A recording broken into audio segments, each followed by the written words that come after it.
smile. Though your heart is aching, smile. Even though it's breaking.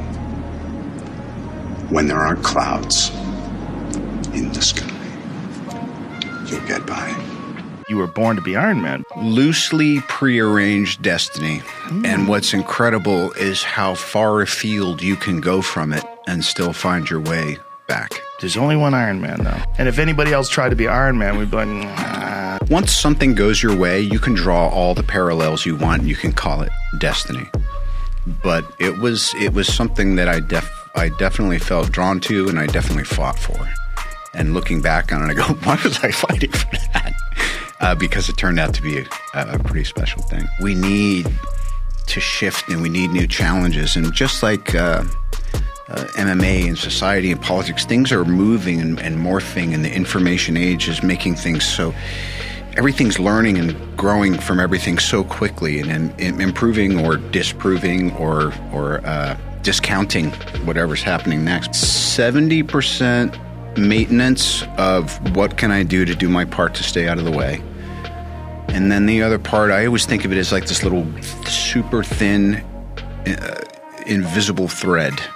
But you can feel the tug and you just you have to be really gentle and you have to pause when agitated, and you have to go for it when you're like, there's 4 walls in here. Which one has the map behind it? It's that one. And you knock down the wall and it's there. Is the door to Iron Man totally closed? Because I don't believe it is. It's just incredible. Our culture never encourages taking a break. Never encourages saying, don't chase that thing because you've got it in your hands. And I love the idea that if you're good at what you do, then it's not about time. It's about, it doesn't matter when you decide to pick up the mantle again. And particularly nowadays, giving yourself permission to not have to jump because, strike the iron's hot, all that stuff. Yes. And maybe it's just as a bit of an anxiety to the times, which I remember too. Speaking of past generations, I remember growing up in 1974, Nixon's black and white TV getting impeached. My dad and his buddies are whooping it up, but they're still pissed. And I'm going like, wow, it's not worse or better. It's different, but now it's on us. Yeah. So there's a bit of an urgency. And that whole thing of just being able to say, so to answer your question, to me, starting up again is off the table. I feel I've done all I could with that character. There'd have to be a super compelling argument and a series of events that made it obvious to it. But the other thing is, I want to do other stuff. Right, of course. Yeah, of course. Think globally, act locally. Right? Yes, I mean, it's a beautiful statement.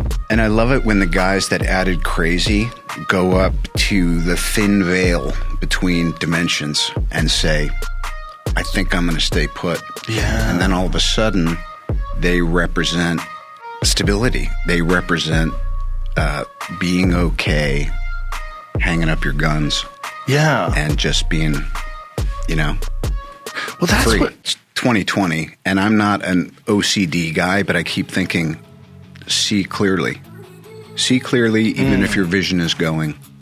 And it's difficult because I feel like we all just get buffeted by feelings and ego or fears or little, chips of resentments or intuitions that are tied to something maybe higher but you think is out of your reach or whatever. So it baffles me, confidence.